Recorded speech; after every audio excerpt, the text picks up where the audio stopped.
You mentioned about how resilient you are, and that is built from the adversity that you've been through. People are probably aware of the successes you've had, Super Rugby Championships, the World Cups you've won, but the adversity there, like getting sacked as All Blacks coach, when you think back on that now, are you the kind of guy that thinks that you learn more from your failures than your successes? Like, how do you reflect on what happened there? Yeah, the challenge is to learn from both.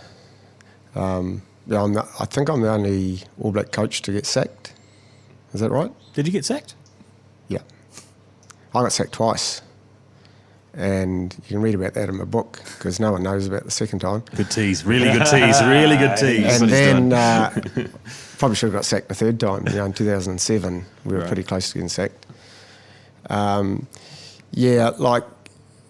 2001 was interesting because we had lost the previous year in 2000. We had all the trophies won, at about 6 minutes into injury time at the stadium in Wellington. Yeah.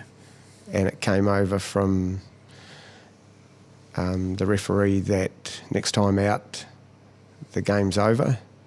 And the players clearly heard it because we nearly scored in the corner and we were up by 2 points. We'd beaten them in Sydney. We'd beaten the Box. Trophies are down there. Tony Gilbert and I start walking down the steps to pick them up. Larkham, there's a long 22 dropout. Tana lets it run into touch because next time out it's over and we've got to play the line out. And so it took everyone by surprise. And it's history now, but we lost the line out. Dowdy tried to win the ball back at the ruck, came in from the side.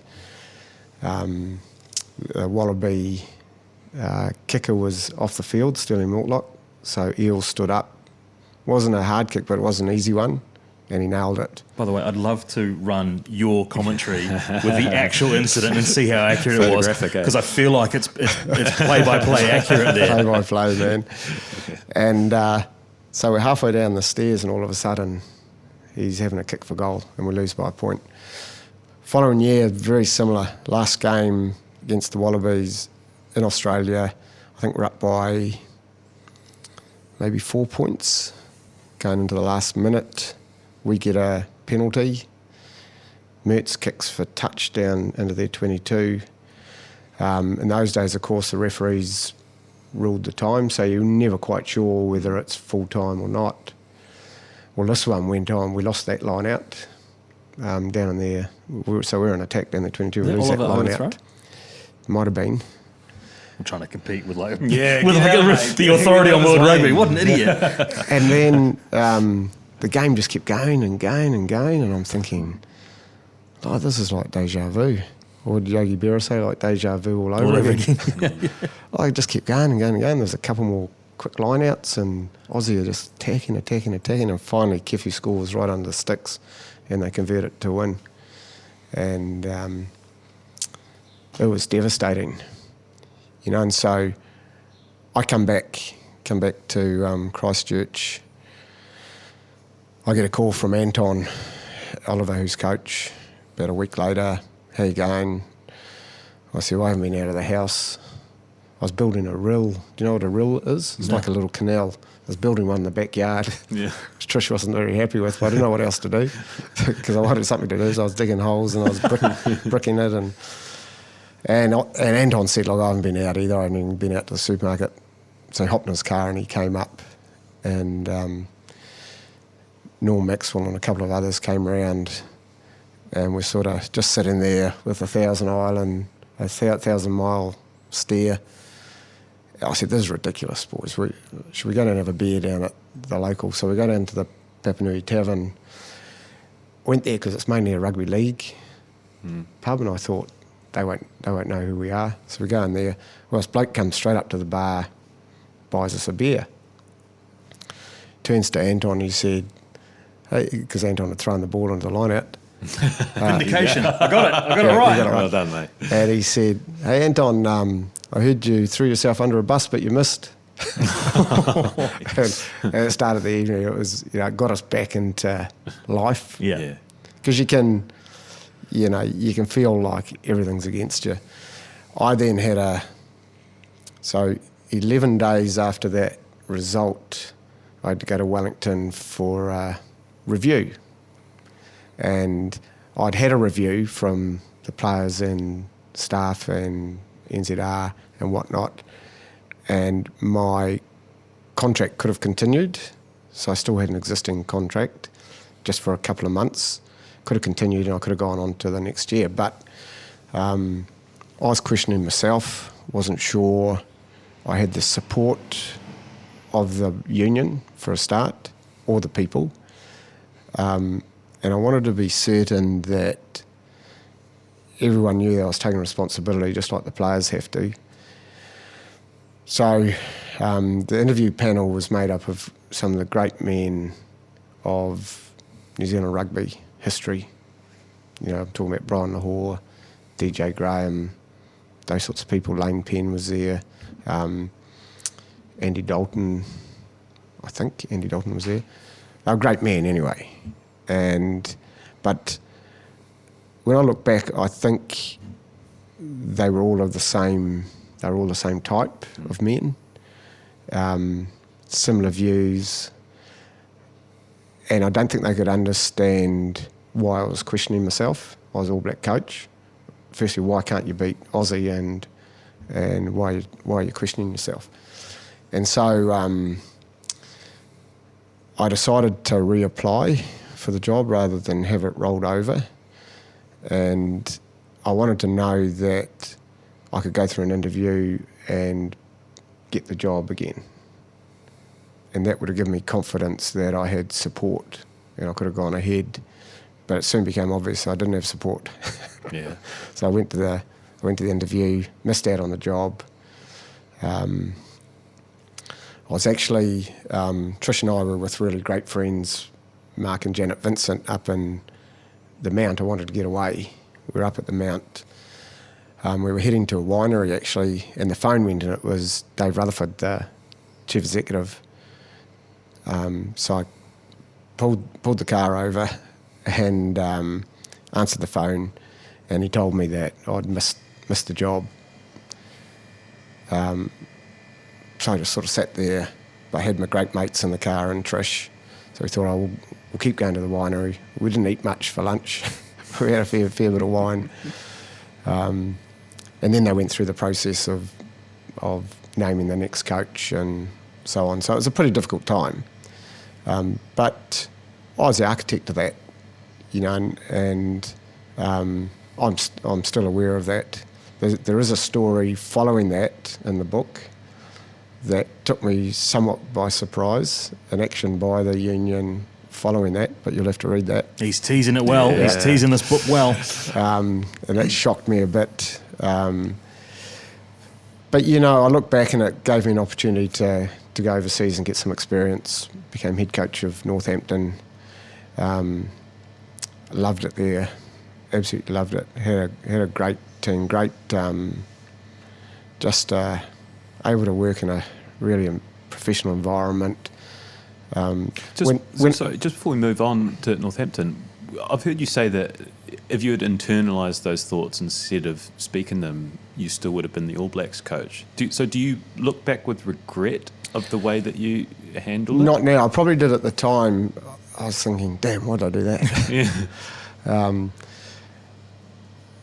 But I wanted the players to understand that I took responsibility as well as them, you know, and the outcome for them if they haven't played well is to get dropped, you know. And I actually took or sent a book to quite a few of the leaders in that team. It was Lloyd Jones's book, The Book of Fame. If you haven't read it, if you're a rugby fan, you haven't read that, The Book of Fame, you should do. I was going to ask at the end of the episode for some book recommendations. So. Yeah, so it's about it's a novel on the 1905 All Blacks, and I wanted the players to read it and just put a wee note in that I was responsible like they were, and basically the consequence was this, that I was gone. But, you know, we were early in the professional era. There were two of us, so it was myself and Tony Gilbert. That was us. Had the Colonel, Andrew Martin, came on board. He's a workaholic, and so he was a great help. And I had a woman called Kelly Hyde as my PA who was outstanding, and she would often have a phone in that and type in that hand and talking to a customer coming into the office that we shared. But that was us, and Gilbert and Oka joined and was a huge support for Tony and I. But it's the bones of what you'd have today. And having to handle, it was overwhelming for me coming from Crusaders with an office behind you, being sort of by myself in Christchurch was difficult. You've got media, you've got commercial obligations, you've got strategic planning. I was doing everything, and it was a tough job. So going to leaving in 2001 was I was regretful, but it gave me an opportunity to work in a really professional environment with other coaches.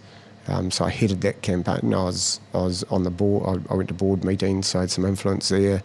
Had great players coming through. Made a couple of finals at Twickenham. We lost both of them. I think that was good for me in terms of learning resilience again. Yeah, standing out in the middle in front of 85,000. The owner of our club had put on 120 buses for people to come down to Twickenham, and you're picking up the silver medal. It's a real dose of reality to you, How does that adversity of 2001 compare with 2007? Because that is the other, what I imagine, low moment where, All Blacks get knocked out of the quarterfinal. You're obviously, a big role in that team. And I hear you say that you learned who your real friends were at that time. Yeah, no doubt about that. So in 2004 at Northampton, I got a call from Graham Henry, who's applying for the All Black job, and he wanted to know if I would come back to work with him if he got the job. And initially my answer was no. So Trish definitely didn't want to come back. My boys, they held a bit of a grudge, the boys and Trish. They didn't want anything to do with New Zealand rugby. So I'm on the phone and they're running up the stairs going, no. No doubt. So I said to Ted, look, I'm not sure about ringing back in a week. I wanted to meet with the Northampton people, I wanted to talk to Trish and the boys. So he rang me back on the Saturday, actually, a week later, and I said, no, I'm not going to come back. But then other people started ringing. I remember having a conversation with Gilbert and Oka, Steve Hansen, who decided he would go back with Graham. And I sort of knew deep down inside that I needed to go, just for myself. I had to prove to myself that I had what it took to go back in that environment and prove myself. And I didn't want to be thought of as a failure like I was. I wanted to show you that I had that resilience. And so leading into 2007, that was a tough time, as you can imagine. Probably the worst day in my life, other than deaths in the family, would be landing in Tokyo, coming back after the quarterfinal and seeing all the tour groups heading over to watch us play in the semi-final. That was, for someone like me, that was really tough. Get home and, difficult time because Rob's good mate of mine, Robbie Dean's been my manager in the Crusaders, took over Crusaders, and for him to miss out on the job in 2007 was seen as unfair in Canterbury, and like he's Canterbury's son. So it was difficult. It was difficult living there. I found it like that, because I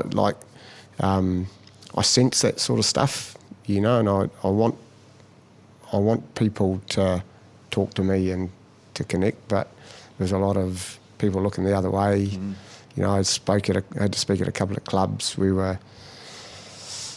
weren't ordered to go around the clubs, but we felt we should go and talk, and that was difficult. Specifically about the Rugby World Cup? Well, it always came to that. Yeah. I spoke at one club and Shadbolt spoke before me. I don't know if you've ever heard him speak.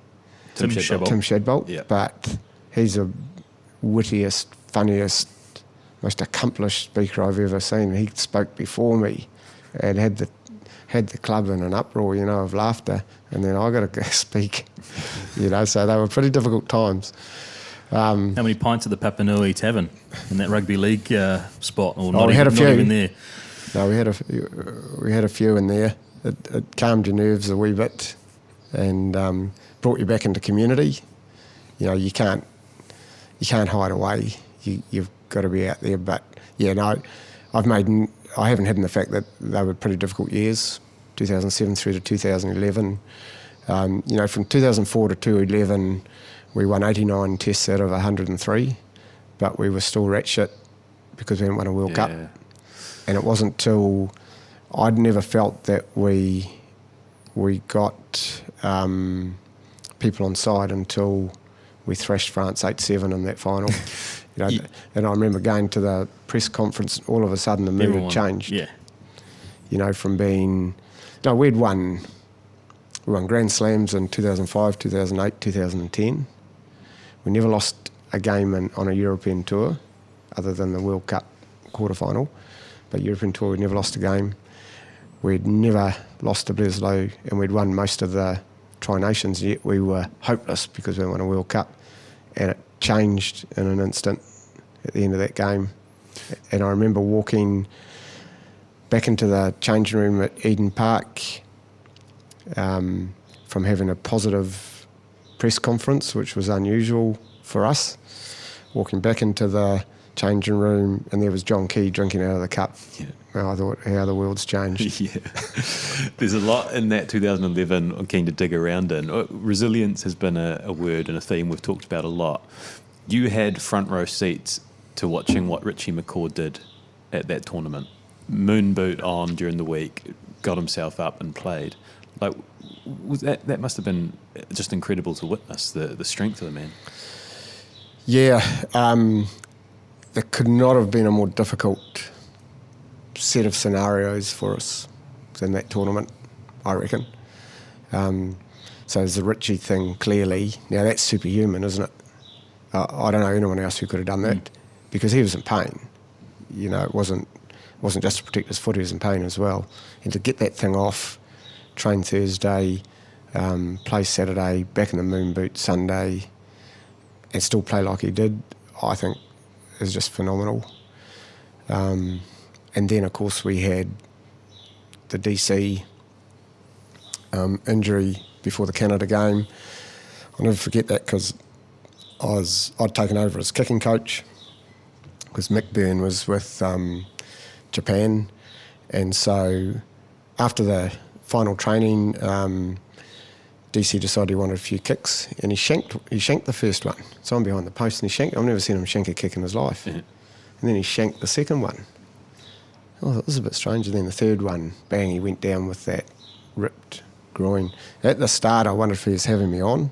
And I sort of looked at him, and then I saw Conrad Smith go over and look down and go, oh,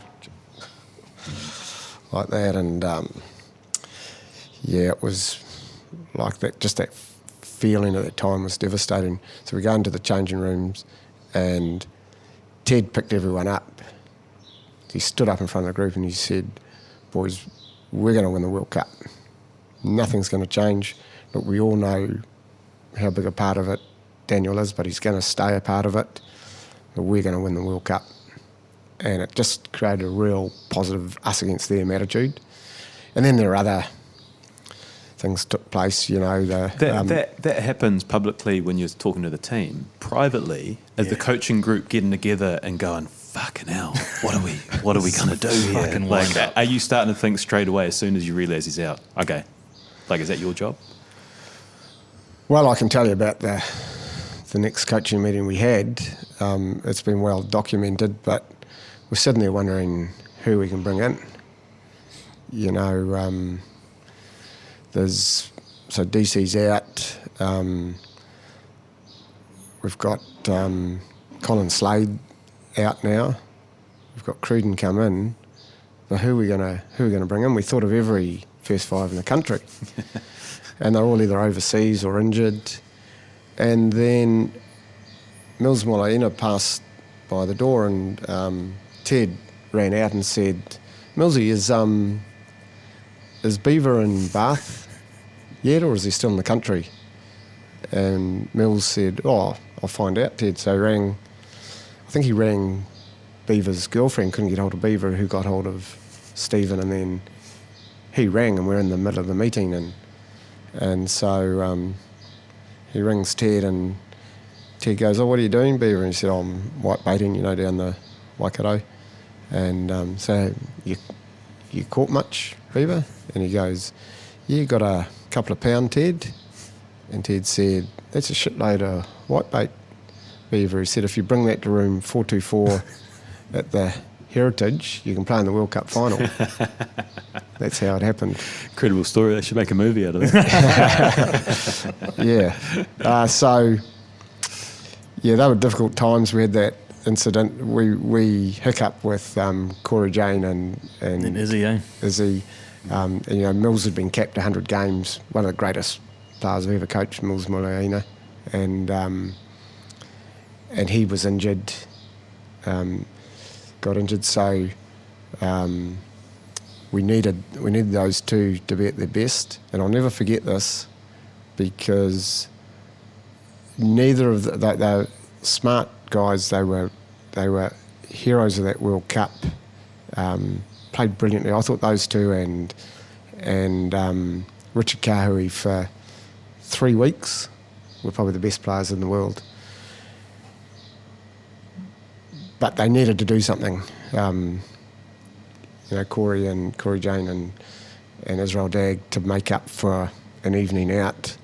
And instead of apologise to the team, I still remember this, Corey Jane was playing in the quarterfinal. Izzy had an injury, so he couldn't play. But Corey got up in front of the team, didn't apologise. He said, "I'm going to get player of the match in the quarterfinal." Yeah, you can't do better than that. And that's what he did, and that's what he got. And Izzy did the same for the semi-final. "I'm going to be the best player on the field in the semi-final," which he was. And you just look back and think, apologies and that to teams are, not that sincere. You go out and make a statement like that, and you do it.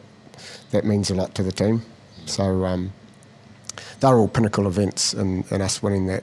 There's a lot of adversity in that campaign, but there was a lot of desire as well. And I'd heard you say in interviews that after that it was the highlight of your career. It would be very hard to beat, but there is one which I think did beat it coming down the line.